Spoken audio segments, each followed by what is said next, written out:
ওই কি করো? ছাড়ো ছাড়ো বলছি, মেজাজ খারাপ লাগছে খুব। ছাড়ছি না, দেখ কি করি তোকে। আহ!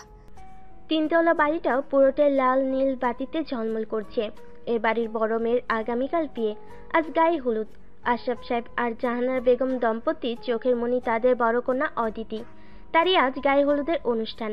বাড়ি ভর্তি লোকজন আর হই হুল্লোড় চলছে। পুরো বাড়ি যেখানে আনন্দে মেতে আছে, সেখানে একমাত্র একজন আছে যার হদিস এখনো পাওয়া যাচ্ছে না। জাহানারা বেগম পিঠার রুমের সামনে গিয়ে দাঁড়ালেন। দরজাটা ভেতর থেকে লাগানো। তিনি পিঠাকে বেশ আলতো সুরে ডাকলেন, পৃথা মা, কোথায় তুই পৃথা? ভেতর থেকে গুনগুন শব্দে পড়ার আওয়াজটা হুট করে থেমে গেল। পিঠা উত্তর দিল, চাচিমণি আমাকে প্লিজ তোমরা একটু পড়তে দিবা। কাল সকালেই আমার পরীক্ষা, বিয়ের প্রিপারেশন নিতে গিয়ে কিছুই পড়া হয়নি আমার। আমার রিভিশনটা তো দিতে দাও প্লিজ। এখন যাও, আমি রিভিশনটা শেষ হলেই চলে আসবো উপরে। জাহানারা বেগম হালকা করে মাথা নাড়লেন আর বললেন, মেয়েটাকে নিয়ে আর পারলাম না। কই বিয়ে বাড়িতে শাড়ি পরে হই হুল্লোড় করবে, আনন্দ করবে, তা না করে বইয়ে মুখ গুজে বসে আছে। বলতে বলতে তিনি চলে গেলেন রান্নাঘরের দিকে। সেখানে ফুলি খালা রান্নায় ব্যস্ত। এত মানুষ ঘর ভর্তি, তাদের খাওয়া দাওয়ার আয়োজন করতে বেশ বেগ পেতে হচ্ছে তাকে। অদিতির রুমে সব মামাতো ফুপাতো বোনেরা আর ওর বান্ধবীরা বসে আছে। অদিতিকে সাজাচ্ছে ওরা। অদিতি মাঝারি গড়নের গোলগাল মুখের আর দেখতে খুব সুন্দর। হলুদ শাড়ি আর ফুলের গহনায় তাকে ভীষণ মায়াবী লাগছে। অদিতি আপু, তোমাকে এত সুন্দর লাগছে কেন আজ? ছোট্ট মামাতো বোন পিয়ন্তির প্রশ্নে হাসলো অদিতি, গাল টেনে বলল, তোর বিয়েতে তোকেও এমন সুন্দর লাগবে রে পাখি। নিজের বিয়েতে বোধহয় সব মেয়েকে সুন্দর লাগে, তাই আমাকেও সুন্দর লাগছে। অদিতির উত্তরে পিয়ন্তি কি বুঝলো কে জানে, সেও হাসলো। মারিয়া জিজ্ঞেস করলো, আপু পিঠা কোথায়? সবাই আছে, ওকে দেখছি না যে। ওর কাল পরীক্ষা, তাই পড়ছে পাগলিটা। অনেকবার আমি আর মা মিলে ডেকেছি, কিন্তু মহারানীর এক উত্তর, পড়া যতক্ষণ না শেষ হবে সে আসবে না। এটা কোনো কথা হলো? আজ আমরা সবাই মজা করব, একসাথে ভেবে রেখেছি। চিন্তা করিস না, ও চলে আসবে। আমার হলুদ আর ও থাকবে না, এটা তো হতেই পারে না। পিতার পরিচয় দেওয়া যাক। পিতা হলো আশরাফ সাহেবের বড় ভাইয়ের মেয়ে। পিতার বাবা অনেক আগে মারা যান। পরে পিতার মা আরেক জায়গায় বিয়ে করে লন্ডন চলে যান। কিন্তু পিতাকে তার দ্বিতীয় স্বামীর পরিবার মেনে নেয়নি, তাই পিতা আশরাফ সাহেবের সাথেই রয়ে গেছে তাদের পরিবারের একজন হয়ে। সবাই তাদের সাধ্যমতো ভালোবাসা দিয়ে ভরিয়ে রেখেছে পিতার জীবন। পিতা এবার এইচএসসি পরীক্ষা দিবে। টেস্ট পরীক্ষা খুবই শীঘ্রই। পিতার এই পরিবারের প্রতিটা মানুষকে খুব বেশি ভালোবাসে। চাচু, চাচিমণি, অদিতি আপু, অপু ভাইয়া, এই মানুষগুলো আর তার প্রিয় বইগুলি মিলেই তার জীবন। ব্রোকেন ফ্যামিলির হয়েও সে এত সুন্দর পরিবার পেয়েছে, এই জন্য সে খুবই খুশি। অদিতি আপুর বিয়ে, তাই সে আরো বেশি খুশি। আপু যে এত সুন্দর আর ভালো একটা বর পাচ্ছে, সেটা ভাবলেই তার মন খুশিতে ভরে যায়। পড়তে পড়তে প্রায় অনেক সময় হয়ে এলো, তাই সে এবার ভাবলো রেডি হয়ে নেওয়া যাক। সুন্দর একটা বাসন্তী রঙা শাড়ির সাথে লাল হিজাব, চুড়ি আর হালকা ফুলের গহনায় নিজেকে সাজিয়ে নিল। দেখতে সে অপরূপা সুন্দরী, তাই বেশি মেকআপ করা লাগে না। একটু লিপস্টিক আর কাজল দিয়ে নিল, ব্যাস সেজে গুজে সিঁড়ি বেয়ে ছাদের দিকে চলো। এক সিঁড়ি না যেতেই সামনে অপুকে দেখলো। অপু মানে অপূর্ব, আশরাফ সাহেবের একমাত্র ছেলে। একটি প্রাইভেট ইউনিভার্সিটির ইংলিশের টিচার সে। খুব সুন্দর গড়নের আর দেখতেও বেশ। পিঠাকে দেখে জড়িয়ে ধরে। পিঠা নিজেকে ছাড়ানোর চেষ্টা করে চেঁচিয়ে ওঠে, কারণ অপু কখনোই এমন করেনি কোনোদিন। পিঠার চেঁচামেচি দেখে অপু ভয় পেয়ে তাকে ছেড়ে দিয়ে বলে, কি রে, এত রংচং মেখে ভূত সেজে আছিস কেন? মেকআপ আর একটু কম করা উচিত ছিল তোর। কি বলো ভাইয়া, সাজিয়ে নি তো। এমন করে বলো না প্লিজ, ছোট মানুষ, আমার কষ্ট হয় তো। আহারে, ছোট মানুষ আসছে, যা যা উপরে যা। বাবা মা আপু তোর কান টেনে লম্বা করার জন্য রেডি হয়ে বসে আছে। পিঠা কানে হাত দিয়ে সিঁড়ি বেয়ে উপরে উঠতে লাগলো। উপর চলে যাওয়ার দিকে তাকিয়ে হালকা হেসে ওর কাজে মনোযোগ দিল। সিঁড়ি বেয়ে উপরে উঠে ছাদে গেল পিঠা। চাচিমণি, চাচু, অদিতি আপু সবে স্টেজে, সেখানে সে এগিয়ে গেল। এই যে মহারানী, আসবার সময় হলো তোর। বললো, হ্যাঁ রে, পড়া একটু আগে শেষ হলো। আমার কেমন লাগছে বল? মাশাআল্লাহ, অনেক সুন্দর লাগছে। পিঠাকে দেখে অদিতি ওকে কাছে ডাকলো। এই পৃথা, আয় আমার কাছে, এসে বস তো, তোর সাথে ছবি তুলবো। পিতা অদিতিকে জড়িয়ে ধরে ছবি তুলল আর বলল, আপু কাল তুমি চলে গেলে আমার ভীষণ কষ্ট হবে জানো। তোমাকে আমি কি ভীষণ মিস করব। আমিও তোকে অনেক মিস করবো রে পাখি। পিতার অদিতির ভালোবাসা দেখে আশরাফ সাহেব আর জাহানারা বেগমের চোখ ভিজে এলো। দেখতে দেখতে মেয়েগুলো কত বড় হয়ে গেল। কাল অদিতি নতুন ঠিকানায় চলে যাবে, আর পিতাও একদিন চলে যাবে। ভাবতে ভাবতে আশরাফ সাহেবের বুক ভার হয়ে এলো। কিছু ভাবতে পারলেন না। অপু ছাদে উঠে এদিক ওদিক তাকিয়ে এক কোণায় পিঠাকে দেখতে পেল। পিঠার কাছে গিয়ে বলল, পৃথা এদিকে আয় তো একটু। পিঠা বান্ধবীদের সাথে গল্প করছিল। হঠাৎ ডাকায় একটু বিরক্তই হলো আর বলল, কি ব্যাপার, কেন ডাকছো ভাইয়া? দেখছো আমি একটু ওদের সাথে গল্প করছিলাম। গল্প পরেও করা যাবে, এখন আমার একটা কাজ করে দে। এখানে কিছু ফুল লাগাবো, তুই ফুল হাতে রাখ আর আমি বললে আমাকে দিবি। অপু একটা টুলের উপর দাঁড়িয়ে গেল আর ফুল লাগানোর চেষ্টা করতে থাকলো। পিঠা একটা একটা করে ফুল দিচ্ছে আর অপু ফুলগুলো লাগাচ্ছে।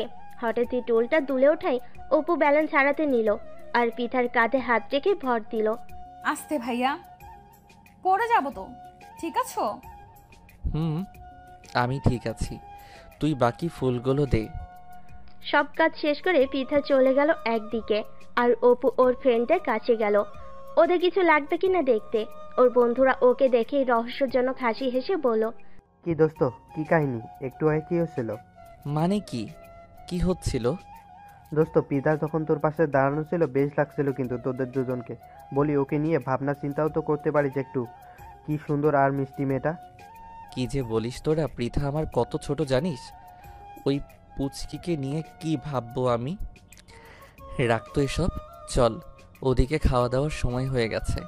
পিঠার খেতে গিয়ে হঠাৎ খুব ঝাল লাগলো। কাজিন আর বান্ধবীদের সাথে খেতে বসেছিল ও।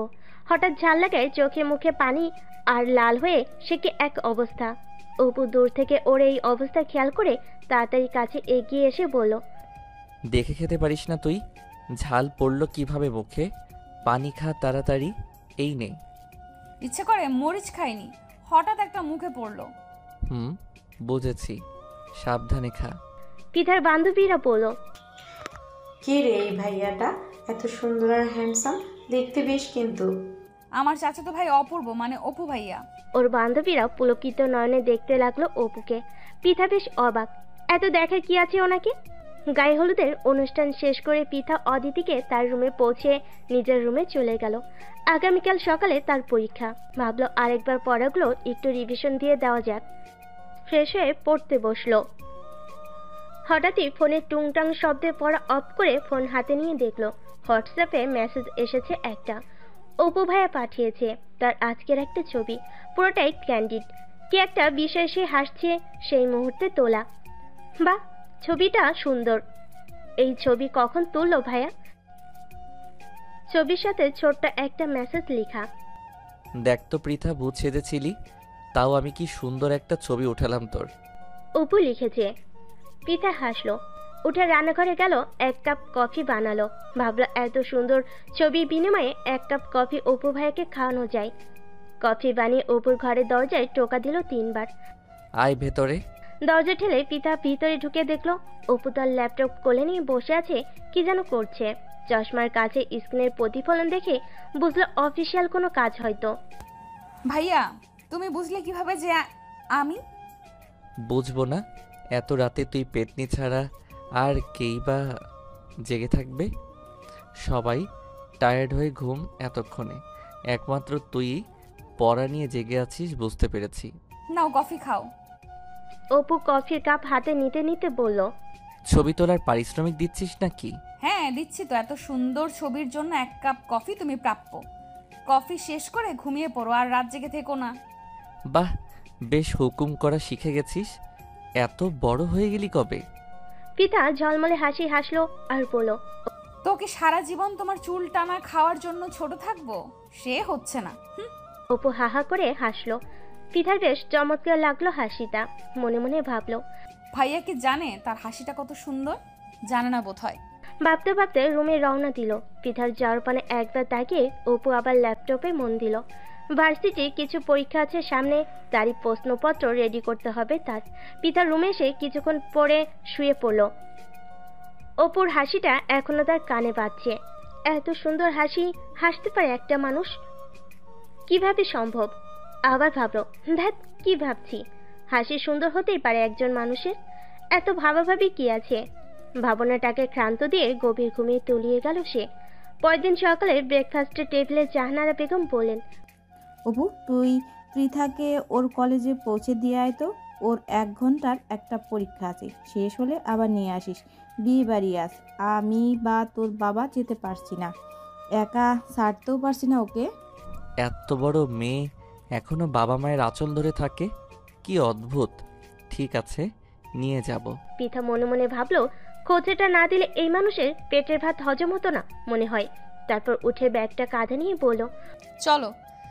অপু একটা রিক্সা নিল। পৃথাকে বলল, ওট রিক্সায় নাকি তাও পারিস না, ধরে উঠাতে হবে? হয়েছে তো, থামো, আর কত পেঁচাবে? উঠছি উঠছি। বলে রিক্সায় উঠতে গিয়েও একটু হোঁচট খেতে নিল। সাথে সাথে অপু ওর এক হাত চেপে ধরল। ঝট করে পৃথা অপুর মুখের দিকে তাকালো। কি দেখছিস? পড়ে যেতে নিচ্ছিলে তো, ঠিক মতো রিক্সাতে উঠতে পারিস না দেখি। কে সারা জীবন কোলে নিয়ে ঘুরবে তোকে? নিজে নিজেও তো কিছু করতে হবে। আমি কি বলেছি কেউ আমাকে কোলে নিয়ে ঘুরতে? কাদো কাদো মুখ হয়ে গেল তার। অপু হঠাৎ ভালো করে ওর মুখের দিকে তাকিয়ে থেকে থমকে গেল। পৃথার চিবুকে একটা তিল আছে, আগে তো খেয়াল করেনি। মনে হলো তিলটা মুখের ওই স্থানেই পারফেক্ট। হুঁশ ফিরতেই ভাবতো, কি সব ভাবছি। হাতে মেহেদির রং খুব গাঢ় হয়েছে অদিতির। সাইফকে ছবি তুলে পাঠালো। সাইফ রিপ্লাই দিল, বাহ, কি সুন্দর মেহেদি রং হয়েছে আমার বউয়ের হাতে, মাশাআল্লাহ। অদিতি লাজুক ভঙ্গিতে হাসলো আর লিখলো, মেহেদির রঙের মতোই রঙিন হোক আমাদের জীবন, এটাই চাওয়া। সাইফ লাভের এক পাঠালো। পিঠা ফিরলে পিঠাকে নিয়ে অদিতি পার্লারে সাজতে যাবে। অদিতি পিঠার জন্য অপেক্ষা করতে লাগলো। কলেজে পৌঁছে দিয়ে অপু গেল ফুলের দোকান থেকে ফুল কিনতে। অদিতি কাঁচা ফুল দিয়ে সাজতে চেয়েছে বিয়েতেও, তাই ভাবলো এসেছি যখন ফুলগুলো নিয়ে যাই। অদিতির জন্য খোপার ফুল নিল, হাতে বালার মতো কাঁচা ফুল নিল। কি ভেবে পিঠার জন্য এক সেট ফুল নিয়ে নিল সে। ফুল নিয়ে পিঠার কলেজের সামনে এসে দাঁড়ালো। কই মেয়েটা? সবে বেরোচ্ছে, পিঠাকে দেখছে না অপু। একটু এগিয়ে গিয়ে দেখলো ফাইল হাতে দাঁড়িয়ে আছে পিঠা। সে এদিক ওদিক তাকাচ্ছে। অপু কাছে এগিয়ে গেল। রে, কতক্ষণ দাঁড়িয়ে আছি জানিস? তাড়াতাড়ি চল। ভাইয়া জিজ্ঞেস করবে না পরীক্ষা কেমন দিলাম? কেমন আর দিবি, ভালো স্টুডেন্ট নিশ্চয়ই ভালোই দিয়েছিস। আর হ্যাঁ, নে এগুলো ধর আর চল। পিতার হাতে ফুলের প্যাকেট দিয়ে হাঁটতে শুরু করলো অপু। পিতা প্যাকেটে কি আছে দেখতে নিল। অপু ডাকায় আর না দেখেই হাঁটা শুরু করলো। রিকশায় বাড়ি ফিরে এলো দুজনে। পিতা বাড়ি ফিরতেই অদিতির রুমে গেল। অদিতি পার্লারে যাওয়ার জন্য সব গুছিয়ে বসে আছে। প্যাকেটটা অদিতিকে পিতা দিতে দিতে বলল, নাও আপু, তোমার জন্য ফুল। ও, ফুল এনেছো অপু, বেশ। কত সুইট ভাই আমার, দেখেছিস? কত খেয়াল রাখে সবার। এমন ছেলে কোটিতে একটা আমার ভাই। হ্যাঁ, ভাইয়ের গুণগান গাওয়া শেষ হলে সব নিয়ে নাও, আমাদের পার্লারে যেতে হবে। কি রে, আরেক সেট ফুল কার জন্যে? তাই তো, ফুল 2 সেট দেখা যাচ্ছে। আরেক সেট কার? বুঝেছি, ভাই আমার তোর জন্য ফুল এনেছে বোধহয়। পিতা শুনে অবাক। সত্যি তার জন্য ফুল এনেছে? আহা, কি আনন্দ, সেও ফুল দিয়ে সাজবে। ফুল হাতের রুমে চলে এলো। পার্লারে যেতে হবে, হাতে খুব সময় নেই, তাই অদিতিকে নিয়ে পার্লারে চলে গেল পিঠা। সাজগোজ শেষ করে যখন তারা ফিরল, তখন সাইফের পরিবার অলরেডি চলে এসেছে অদিতিদের বাসায়। অদিতিকে মেরুন শাড়ি, গোল্ডেন জরির ওড়নাতে ভীষণ মায়াবী সুন্দর লাগছিল। অপুর বোনকে দেখে আবেগ আপ্লুত হয়ে পড়ল।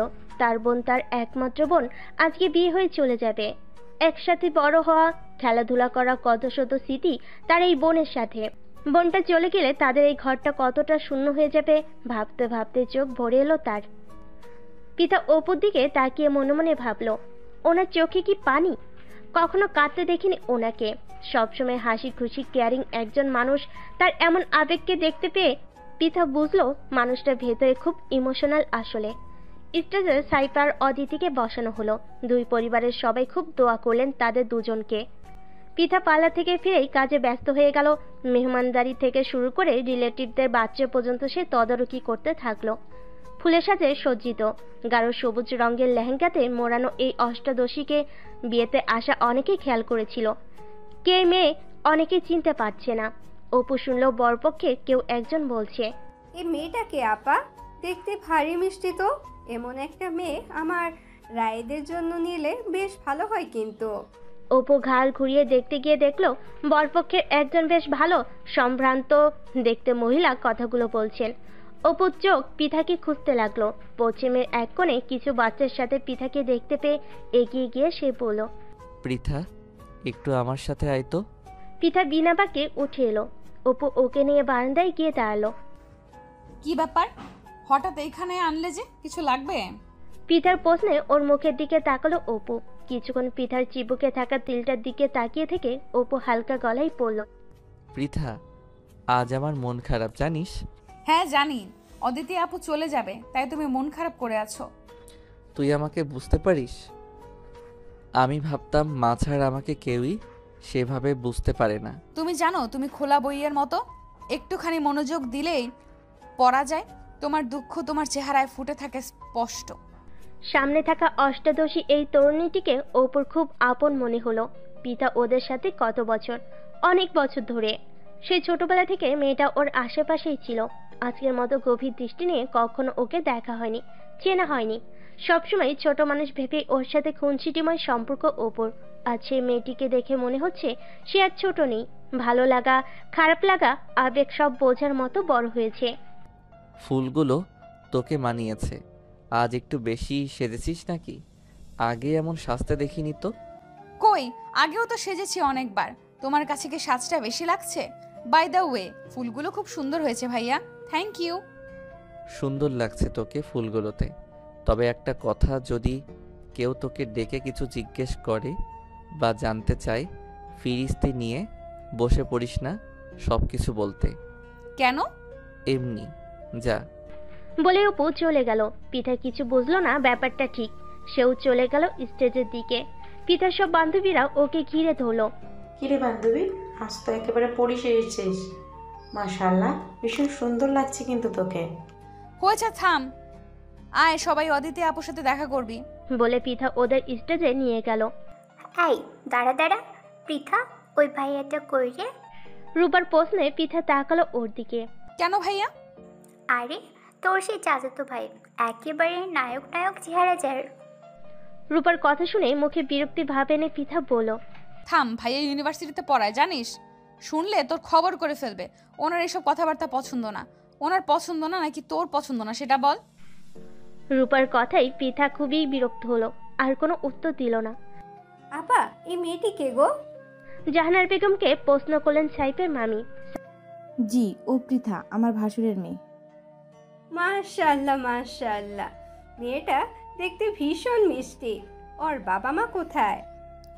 ও আমাদের কাছেই মানুষ আপা, আমরাই বলতে পারেন বাবা মা।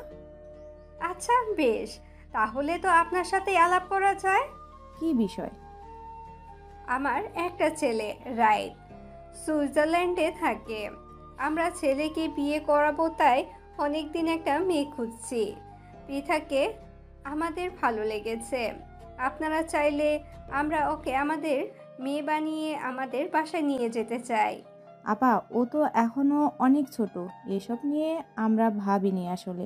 সাইফের মামি হাল ছাড়ে পারছি না। আবা ভেবে দেখেন আর ভাইকেও বলেন, আমাকে জানাবেন প্লিজ, আমি অপেক্ষায় থাকবো। জাহানারা বেগম চিন্তায় পড়লেন। ভাবলেন আশরাফ সাহেবকে জানাবেন ব্যাপারটা। অদিতি বিদায়ের সময় হয়ে এলো। আশরাফ সাহেব আর জাহানারা বেগম আদর মেয়েকে সাইফের হাতে তুলে দিয়ে দোয়া করলেন। অদিতিকে জড়িয়ে ধরে পিঠা খুব কাঁদলো। তার ডাগর চোখে টানা কাজল পানির স্রোতে ভেসে যাচ্ছিল অবনীলায়। পিঠার কান্না দেখে অপুর কোথাও একটা সূক্ষ্ম ব্যথা হচ্ছিল, যার কারণ অপু নিজেই বুঝতে পারছিল না। অদিতি চলে যাওয়ার পর মনে হলো পুরো বাড়িটায় অদ্ভুত এক নীরবতা এসে ভর করেছে। জাহানারা বেগম তার রুমে বিশ্রাম নিতে চলে গেলেন।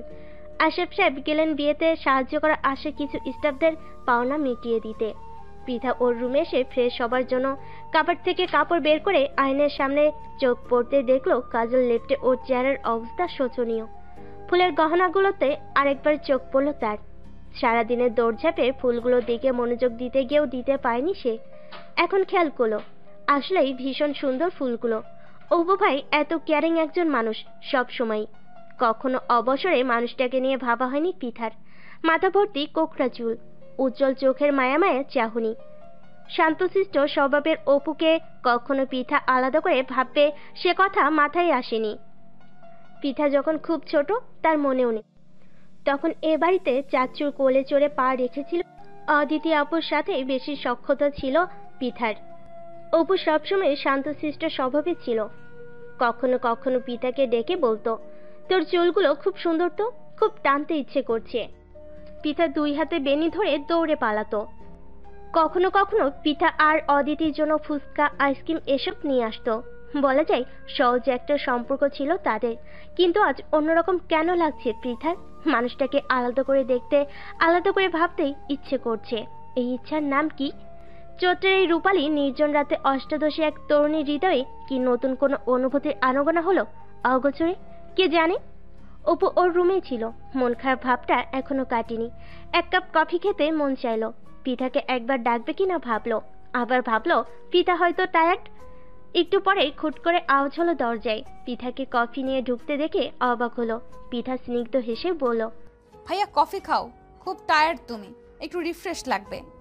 চুলগুলো থেকে টুপ টুপ করে পানি পড়ছে পৃথার।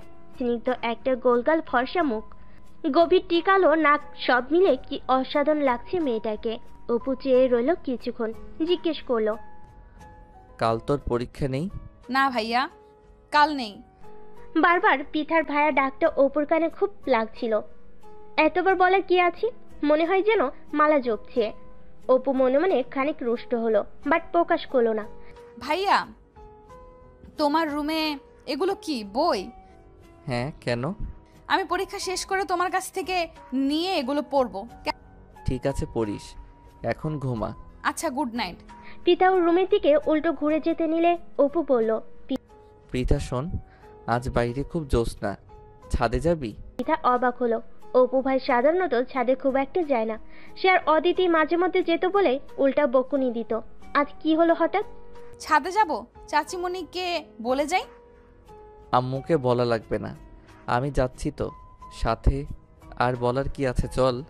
দুজনে সিঁড়ির দিকে এগিয়ে চল। ওরা ছাদে এসে দেখলো চারপাশ চৈতালি পূর্ণিমায় ভেসে যাচ্ছে। এত সুন্দর চাঁদের আলো, চারপাশ থই থই করছে। ছাদে বসার জন্য একপাশে বেদির মতো তৈরি করা আছে, সেখানে পৃথা বসলো। অপু কান্নিসের এক পাশে গিয়ে দাঁড়ালো।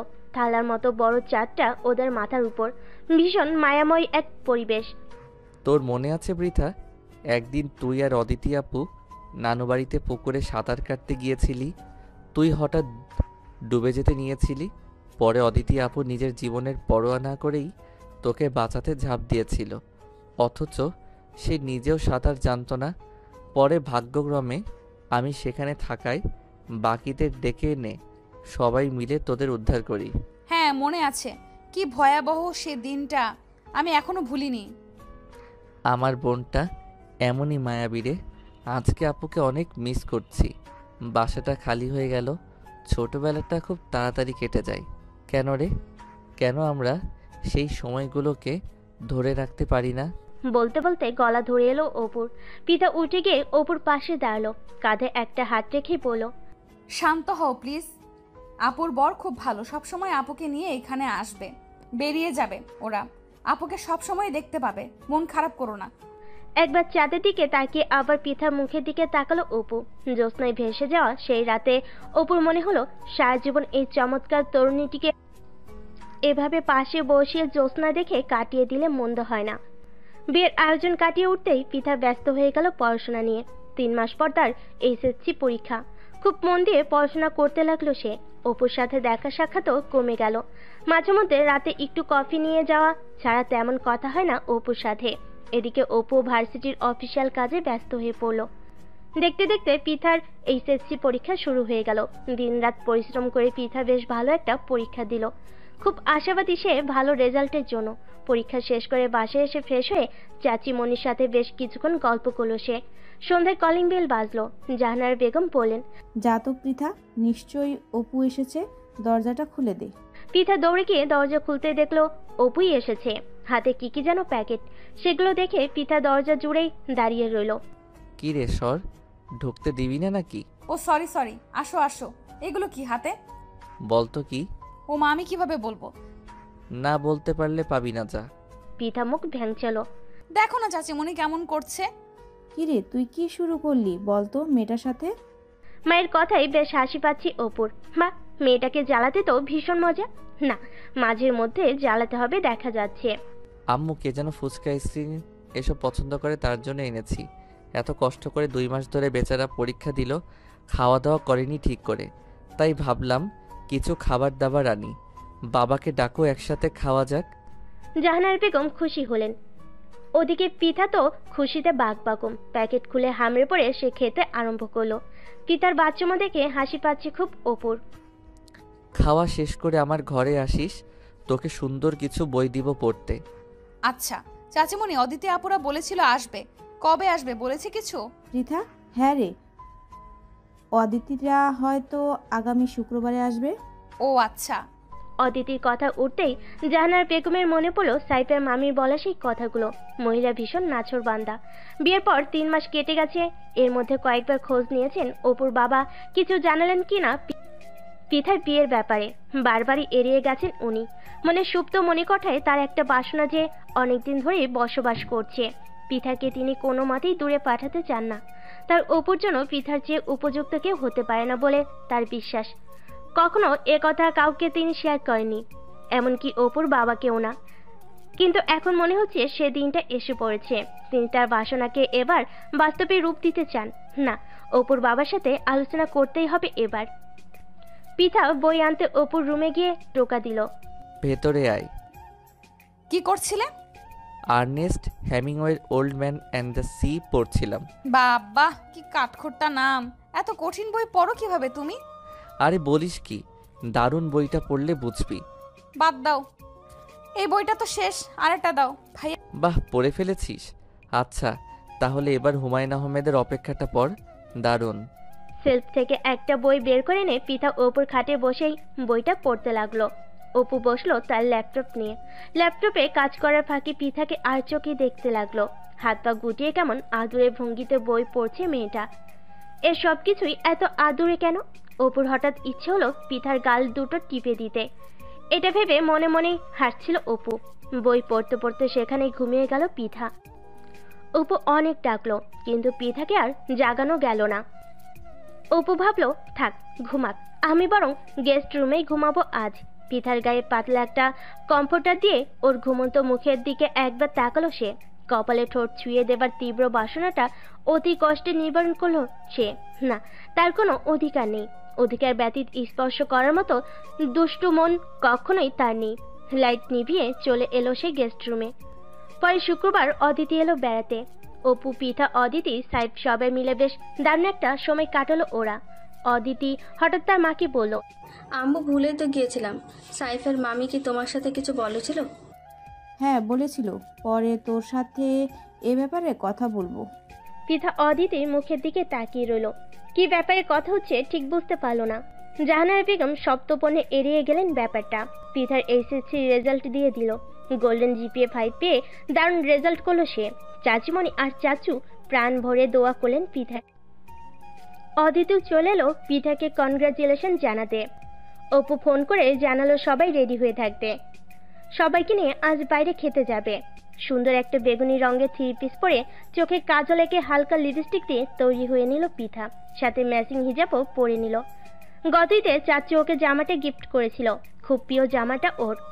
আজকে এই খুশি দিনে এই জামাটাই ওর পরতে মন চাইলো। অপু কল দিল সবাইকে নিচে নামতে।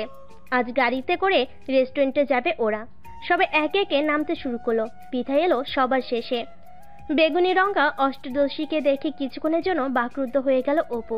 সাক্ষাৎ পরি নেমে এসেছে যেন ঢাকা শহরের এই ছোট্ট গলিটায়। হৃৎপিণ্ডের একটানা ধুকপোকানের শব্দে কেবল শুনতে পাচ্ছিল সে, বাকি সবই যেন নিশ্চুপ, নিস্তব্ধ। কেমন লাগছে আমাকে বলো তো? মায়ের শব্দটা অপুর কানে আশ্রে পড়তে ভীষণ তেতে উঠল ব্যহে এমন। ছোটবেলায় যদি জানতাম বড় বেলায় এসে এই মেয়েটার কাছেই এসে মন হারাতে হবে, তাহলে এই ভাইয়ের শব্দ তো বহু আগে নিষেধাজ্ঞা জারি করে দিতাম। কপাল চাপড়াতে ইচ্ছে করলো অপুর। কেমন আর লাগছে? প্রতিদিন যেমন লাগে তেমনই। কথা না বাড়িয়ে গাড়িতে ওঠ। পৃথার মন খারাপ হলো, ভেবেছিল একটু প্রশংসা পাবে, কিন্তু ভুলে গিয়েছিল ও তো জন্মের নিরামিষ। পিছনে সব সিট বুক। তুই সামনে বসে পড় পৃথা, আমরা পেছনে আছি। উপায়ন্তর না পেয়ে অগত্যার সামনেই বসলো পৃথা। গাড়ির ড্রাইভিং সিটে এসে বসলো অপু। গাড়ি চলতে শুরু করলো।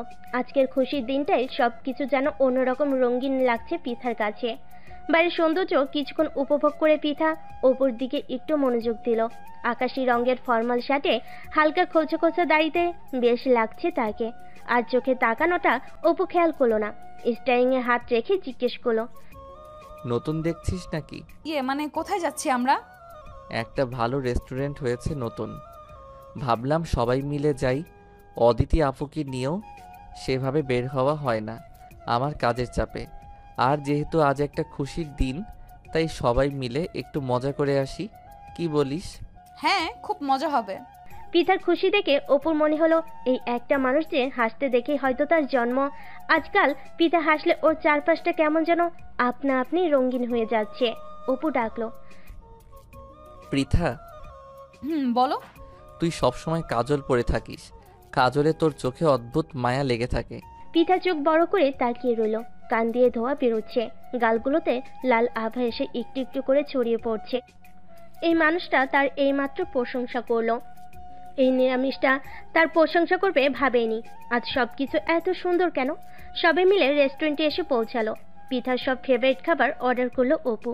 জাহানার বেগম মনে মনে বেশ খুশি হলেন ছেলে পৃথার প্রতি এত কেয়ার দেখে। অদিতি ফোন কেটে পৃথাকে বলল, কি রে পিচ্ছি, আমার ভাই আজকাল তোর দেখি খুব খেয়াল রাখেছে, রহস্যটা কি? হ্যাঁ আপু, কি সব বলছো? সে তো সবসময় তোমাদের সবার খেয়াল রাখে। তা তো রাখে, কিন্তু আজকাল কেন যেন মনে হচ্ছে একজনের উপর একটু বেশিই রাখছে। থুর আপু, কি সব বলো? খাও তো প্লিজ। পৃথা লজ্জে লাল নীল হয়ে গেল। ফেরার সময় সন্ধ্যা হয়ে গেল। গাড়ির মধ্যেই পৃথা ঘুমিয়ে পড়ল। গাড়ি চালাতে চালাতে বারবার পৃথার ঘুমন্ত মুখটার দিকে তাকিয়ে অপু ভাবল, সেই ছোট্টবেলায় ওর বাবা মা ছোট্ট এই পরিটিকে ফেলে চলে গেল। তারপর ওদের কাছে পৃথার আশা, বড় হওয়া, সমস্ত কিছু ফ্ল্যাশব্যাকের মতো অপুর চোখের সামনে ভাসতে লাগলো। মা বাবাহীন এই মেয়েটির প্রতি রাজ্যের মায়ে এসে ভর করলো যেন। কখনো মুখ ফুটে কিছু চায়নি ওদের কাছে। সাধারণের মধ্যে অসাধারণ এই মেয়েটা তো অনেক কিছু প্রাপ্য ছিল। হয়তো মনের মধ্যে চাপা কষ্ট রেখেই পৃথা বড় হয়ে গিয়েছে। কখনো বুঝতে দেয়নি ওর মনের কথাগুলো। অপুর আজ খুব জানতে ইচ্ছে করছে পৃথার সব স্বপ্নগুলোর কথা, সব চা পাওয়ার কথা, যা সে কখনো জানতে চায়নি। চাইবে বা কিভাবে? কয়েকদিন আগেও এই মেয়েটিকে নিতান্তই ছোট মানুষ হিসাবে জানত, কিন্তু সাইফিয়ার মামির বলা কথাগুলো শোনার পর কে যেন তার ভেতরটা নাড়া দিয়ে গেল। এক মুহূর্তের জন্য মনে হলো পৃথাকে বুঝি ওরা নিয়ে যাবে। অপুর জীবনে দ্বিতীয় কোনো নারীর আগমন কখনো ঘটেনি। স্কুল, কলেজ, ইউনিভার্সিটি লাইফে কখনো কোনো মেয়েবন্ধু হয়নি। সে তার ক্যারিয়ার, তার পড়াশোনা নিয়ে যথেষ্ট সিরিয়াস ছিল। তার 26 বছরের জীবনে কোনো নারী তার ভেতরটাকে কখনো ছুঁয়ে দিতে পারেনি। মা, বোন আর পৃথা, এই 3 নারী সবসময় ছিল তার জীবনে। সৃষ্টিকর্তা কি তবে চেয়েছেন পৃথাই ওর জীবনে প্রথম আর শেষ নারী হিসেবে থেকে যাক? ও কি অপুর মতো করে অপুকে ভাববে কখনো? এমন হাজারো প্রশ্ন অপুর মনে ঘুরপাক খেতে লাগলো। চৈত্রের সেই রাতে অপুর শুধুই মনে হলো এক জীবন তো দেখতে দেখতে কেটে যাবে। সে জীবনে কেবল পৃথাই আসুক। তার অন্তরটাকে ছুঁয়ে দেওয়ার ক্ষমতা একমাত্র এই অষ্টাদশীর কাছেই আছে। সে রাতে অপুর ঘুম হলো না। কাকে বলবে আর অনুভূতির কথা? পৃথাকে? ও কি বুঝবে? নাকি মাকে বলবে? মাকে কি বলবে? মা, তোমার ছেলে মন হারিয়ে বসেছে, তাও ছোট্ট একটা মানুষের কাছে, যাকে তুমি চেনো, যাকে তুমিও অনেক ভালোবাসো। মাকে কি বলবে সে? মা, আমাকে পৃথাকে এনে দাও। আর কিছু চায় না। শত শত শিক্ষার্থীকে শিক্ষার আলো এনে দেওয়া অপু আজ অন্ধকারে হাঁটতে মরছে। তার সব আলো সেই অষ্টাদশীর কাছে। সেই অষ্টাদশী ছাড়া যে সবই অন্ধকার, জীবনটাই অন্ধকার। আশরাফ সাহেব ব্রেকফাস্ট টেবিলে সবাইকে নিয়ে খেতে বসেছেন। পৃথার দিকে চেয়ে বলেন, আম্মু, তোমার তো এখন ভার্সিটিতে ভর্তি হতে হবে। খুব মন দিয়ে পড়াশোনা করো মা। আমি চাই তুমি নিজের পায়ে দাঁড়াও, নিজের একটা আইডেন্টিটি তৈরি করো। আমি মেয়েকে নিয়ে খুব গর্ব করতে চাই। অবশ্যই চাচ্চু, আমি ইনশাল্লাহ তোমার স্বপ্ন পূরণ করব। তুমি শুধু দোয়া করো। পিতার স্বপ্ন ভরা সেই কথাগুলো অপু চুপচাপ শুনতে লাগলো। কত উজ্জ্বল চোখ নিয়ে স্বপ্ন পূরণের কথা বলছে আচ্ছা, পিঠা কি ওকে ওর স্বপ্ন পূরণের পথে সঙ্গী করবে? অপু তো চাই পিঠা অনেক বড় হোক, ওর সুন্দর একটা ক্যারিয়ার হোক, নিজের গর্ব করার একটা পরিচয় হোক। সেই স্বপ্ন পূরণের পথে অপু ওর পাশে থাকতে চায়। পিঠা কি ওকে রাখবে ওর পাশে? আমার টাইম হয়ে যাচ্ছে মা, আমি ভার্সিটিতে যাচ্ছি, আসি বাবা। পৃথাকে ওর কোচিংয়ে দিয়ায়, তারপর যা বাবা, আসার সময় তোর বাবা গিয়ে নিয়ে আসবে। 5 মিনিট দিলাম, এর মধ্যে আসবি, না হলে আমি তোকে রেখেই চলে যাব কিন্তু। পিঠা রেডি হতেই দৌড় দিল ওর রুমে। আজও রিক্সা ডাকলো অপু। পিঠা পাশে থাকলে রিক্সা উঠতে ইচ্ছে করে ওর। ভালোভাবে বস, যেভাবে বসেছিস মনে হচ্ছে বাতাস এলেই পড়ে যাবি। অপুর কথা শুনে পিঠা ফিক করে হেসে দিল। তুমি আমাকে কি ভাবো বলো তো ভাইয়া? আমি কি বাচ্চা? তো তুই কি বাচ্চার মা? অপুর কথায় পিঠা তপ্তা খেলো। ভালো হবে না বলছি, আমাকে খাপালে। অপু হা হা করে হাসলো। পিঠা আবারও সেই হাসিতে মুগ্ধ হয়ে গেল। এত সুন্দর করে হাসতে হবে কেন? তাকে কোচিংয়ে নামিয়ে দিয়ে অপু চলে গেল ওর ভার্সিটিতে। যাওয়ার সময় বলে গেল, বাবা এলে তবেই যাবি, একা যাওয়ার চিন্তাও করবি না কিন্তু। পিঠা মাথা নাড়ল। সেদিন সন্ধ্যায় জাহানারা বেগম আশরাফ সাহেবকে বলেন, আপনাকে অনেক দিন ধরে একটা কথা বলবো ভাবছিলাম। কি বলবে বলো। আচ্ছা, পৃথাকে আমরা আমাদের কাছেই রেখে দিলে কেমন হয়? বুঝলাম না ঠিক, কি বলতে চাচ্ছ? আমার অপুর বউ করে পৃথাকে আমরা রেখে দিলে কেমন হয়? পৃথাকে আমি দূরে পাঠানোর কথা ভাবতেও পারি না। অপুর জন্য আমি পৃথার চেয়ে উপযুক্ত কাউকে পাবো না। আপনি কি বলেন? জাহানারা, তুমি ঠিকই বলেছ। আসলে আমিও ভাবছিলাম অদিতির বিয়ের সময় অদিতির মতো পৃথাও আমাদের ছেড়ে চলে গেলে আমরা কীভাবে থাকবো। অদিতি তো কদিন পর পর আসে আমাদের কাছে, পৃথাকে নতুন ঠিকানায় দিলেও তো আসতেও পারবে না। ওকে না দেখে আমরা কীভাবে থাকবো? হ্যাঁ, আমিও যে ওকে ছাড়া থাকা সম্ভব না। মেয়েটাকে আমি বুকে করে বড় করেছি। ও আমার চেয়ে আর কার কাছে বেশি নিরাপদ বলেন? ঠিক আছে, আমি মায়ের সাথে কথা বলবো। তুমি অপু আর পৃথার মতামত নিও। শরীফ মারা যাওয়ার পর পৃথাকে মাই আমাদের হাতে তুলে দিয়েছিলেন। সবাই মিলে গ্রামে গিয়ে মায়ের সাথে দেখাও করে আসবো, আর বিয়ের ব্যাপারেও আলোচনা করা যাবে সেখানে। জাহানারা বেগম রাজি হলেন। অপু বাসাতেই ছিল। জাহানারা বেগম অপুর কাছে গেলেন। হঠাৎ রুমে মাকে দেখে অপু বলল, আসো মা, বসো। কি রে, কি করছিলি? তোর সাথে একটু কথা বলার ছিল। এই তো অফিসিয়াল কাজকর্ম, জরুরি কিছু না, বসো। তুমি কি বলবে বলো। বাবা, আদিতির বিয়ে হয়ে গেল। আমার আর তোর বাবার ইচ্ছে এবার তোর বিয়ে দিয়ে বউ আনবো। তুই কি বলিস? মায়ের কথা শুনে অপু মনে মনে বিষম খেল। কিভাবে মাকে বলবে পিঠার কথা? মা কি ভাববে? নিজেরই কাজিন বোন, তাকে বিয়ের কথা বলে মা কিভাবে রিয়াক্ট করবে ভাবতে থাকলো। অপুকে চুপচাপ দেখে জাহানারা বেগম বলেন, বাবা, তুই যদি আমার কথাটা রাখিস, আমি আর তোর বাবা খুব খুশি হব। আমাদের পৃথাকে খুব পছন্দ বাবা। তোর বউ হিসাবে আমরা ওকেই চাই। তুই রাজি হয়ে যা প্লিজ। মায়ের কথা অপুর কান পর্যন্ত পৌঁছালো ঠিক, কিন্তু ঠিক বিশ্বাস হলো না। মা কি আসলে পৃথার কথা বলছে? এ কি সত্যি? অপু জিজ্ঞেস করলো, কার কথা বললে মা? কেন, পৃথাকে কি তোর পছন্দ না বাবা? ওর মতো লক্ষ্মী মেয়ে খুব কম হয়, তুই জানিস না? তুই তো ছোট থেকেই ওকে দেখছিস। কবে বড় হয়ে গেল টেরি পেলাম না আমরা। এমন লক্ষ্মী একটা মেয়েকে তুই বউ করতে চাস না? অপু বাকরুদ্ধ হয়ে গেল। সবকিছু স্বপ্ন লাগছে ওর কাছে।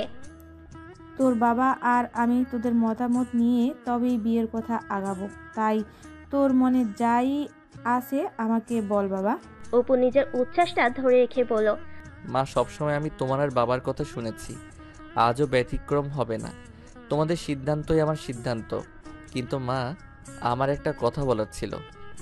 জাহানারা বেগম খুশি হলেন ছেলের কথা শুনে। বলেন, বল বাবা, কি বলবি? মা, পৃথার জীবনটা আর 10টা জীবনের মতো না, ও আর 10টা মেয়ের মতো না।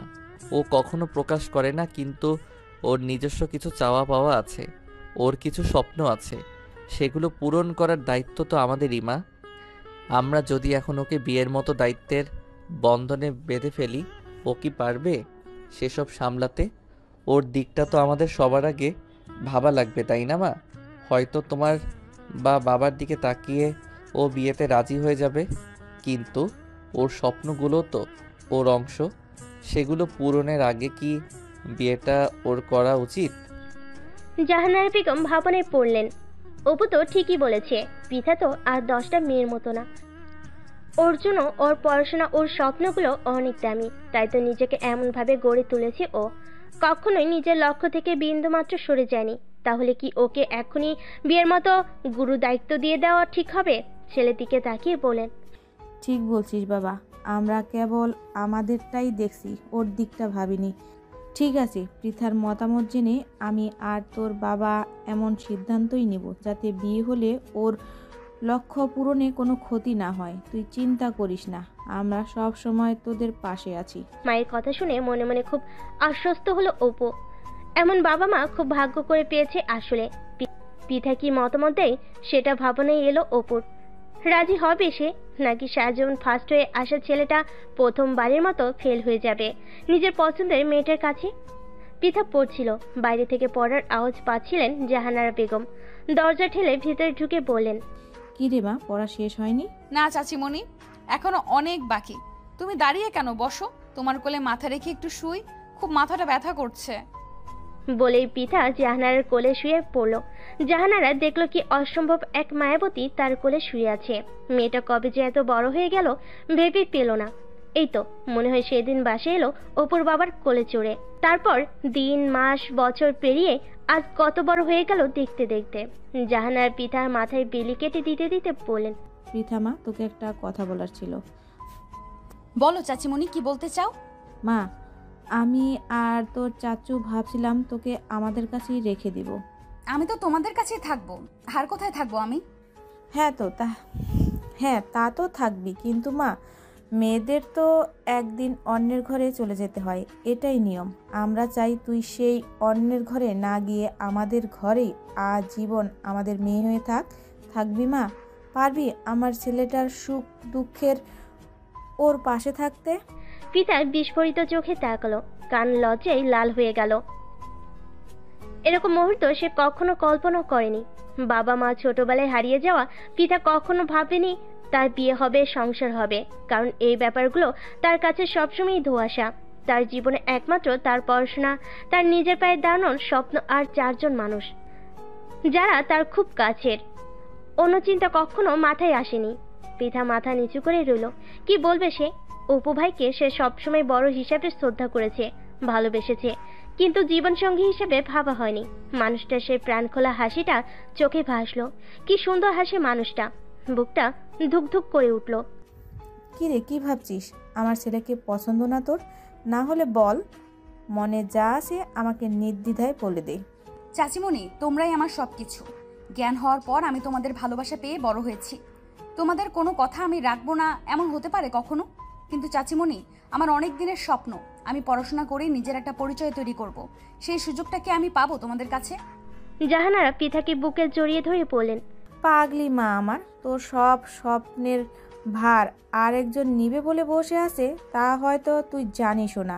একটুই বলবো, তোর সব স্বপ্ন পূরণের দায়িত্ব আমাদের।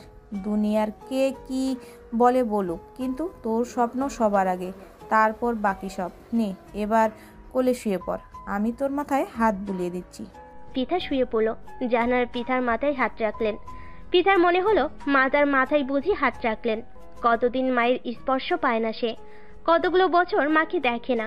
মায়ের কি তাকে মনে পড়ে? হয়তো না। পিতার চোখের কোণে এক ফোঁটা জল ভীষণ অভিমানে জড়ো হলো। তার জীবনে নতুন হাওয়া বদলে আভাস এসেছে। এমন দিনে বাবা মা কেউই তার পাশে নেই। জলের ধারা চোখের কোণ বেয়ে গড়িয়ে পড়ল নীরবে। রাত 10টা। পিতা পড়া শেষ করে ভাবলো একটু কফি খাওয়া যাক। রান্নাঘরে গিয়ে কফি বানাতে গিয়ে ভাবলো অপু ভাইয়াকেও 1 কাপ বানিয়ে দিয়ে আসি। কফি বানিয়ে অপুর রুমের দিকে আস্তে আস্তে হেঁটে চলল পিতা। 3 টোকা দিতেই অপুর গলা শোনা গেল, আয় ভেতরে। কি করছিলে, ব্যস্ত? না ব্যস্ত না, আয়। কফি এনেছিস? দে। কফি খেয়ে বলো কেমন হয়েছে। হঠাৎ এই প্রশ্ন? আগে তো কখনো আমার ভালো লেগেছে কিনা জিজ্ঞেস করতি না, আজ হঠাৎ কি মনে করে? না, এমনি জিজ্ঞেস করলাম। ও আচ্ছা, বস ওখানে। দাঁড়িয়ে আছিস কেন? অপু সপ্তপনে পিতাকে আর চোখে খেয়াল করেছে। কিছু কি পরিবর্তন ঘটলো? মা কি ওর সাথে আলাপ করেছে বিষয়টা নিয়ে? এমন গুটিসুটি মেরে আছে কেন? পৃথা, অপুর ডাকে চমকে ওর দিকে তাকালো পৃথা। বলো। কিছু ভাবছিস তুই? এমন চুপচাপ কেন আজ? অপুর প্রশ্নে পৃথা হালকা হাসলো। কিছু না, একটু ছাদে যাবে আমার সাথে? অপু কিছুক্ষণ তাকিয়ে রইল। আকাঙ্ক্ষিত মানুষটির মুখ ফুটে তার কাছে কিছু আবদার করে বলছে, এটা তার কাছে মনে হলো পরম পাওয়া। এর আগেও কত চকলেট, আইসক্রিম, ফুচকা চেয়েছে, কিন্তু আজ কথার মধ্যে অন্যরকম একটা আবদার খুঁজে পেল সে। পিতার মনটা কি আজ খারাপ জানার আগ্রহ হলো। অপু সায় দিল। চল। রাতের নির্জনতা, ঠান্ডা মৃদুমন্দ হাওয়ায় চারপাশটা অদ্ভুত সুন্দর লাগছে আজ। পিতা রেলিং ঘেঁষে দাঁড়ালো। অপু একটু দূরত্বে পাশাপাশি দাঁড়ালো পিতার। শুনশান নীরবতার চারিদিকে। নীরবতা ভেঙে অপু বলল, তোর মন খারাপ? তুমি কিভাবে বুঝলে? পিতার প্রশ্নে অপু তাকালো ওর মুখের দিকে। পূর্ণিমার চাঁদ অমাবস্যায় ঢেকে আছে, বুঝবো না? আজ মায়ের কথা খুব মনে পড়ছে। মাকে অনেকদিন দেখি না। তুমি আমার মাকে দেখেছিলে? দেখেছি। আমার মা দেখতে কেমন জানো? আমার তো মায়ের চেহারাটাও মনে নেই ঠিক করে। পিতার কষ্টভরা কণ্ঠ শুনে অপু চমকালো। পিতার চোখে মুখে ভীষণ এক কষ্টের চাপ। কই, আগে তো কখনো ওর এই কষ্ট দেখেনি অপু। আজ কি হলো ওর? পিতার আরেকটু কাছে ঘেঁষে এলো সে। পৃথা, একটা কথা জানিস, জীবন কেন এত উপভোগ্য বলতো? বলতে পারবো না। কেন উপভোগ্য? জীবনে আমরা যদি সবই পেয়ে যেতাম আমাদের মতো করে, তাহলে জীবন খুব একঘেয়ে হয়ে যেত। বেঁচে থাকার আনন্দ ফুরিয়ে যেত। আমাদের না পাওয়াগুলো আছে বলেই আমরা বেঁচে আছি। আর কেন বাঁচি জানিস? আমাদের অবচেতন মন জানে একদিন আমরা সেসব না পাওয়াগুলো পেয়ে যাব। এই আশায় আশায় আমরা বাঁচি। আর এই জন্যই জীবন এত উপভোগ্য। আমাদের না পাওয়াগুলোই আমাদের নিজেকে চেনায়, নিজেকে জানায়, নিজেকে নিয়ে ভাবায়। খুব সুন্দর বললে তো। তুমি এত কথা জানো? তুই কি আমাকে তোর মতো গবেট ভাবিস নাকি? ইস, গবেট কে? আমি কত ভালো স্টুডেন্ট তুমি জানো না? অপু হাসলো, কিছু বললো না। মেয়েটাকে কিছুটা হালকা লাগছে এখন।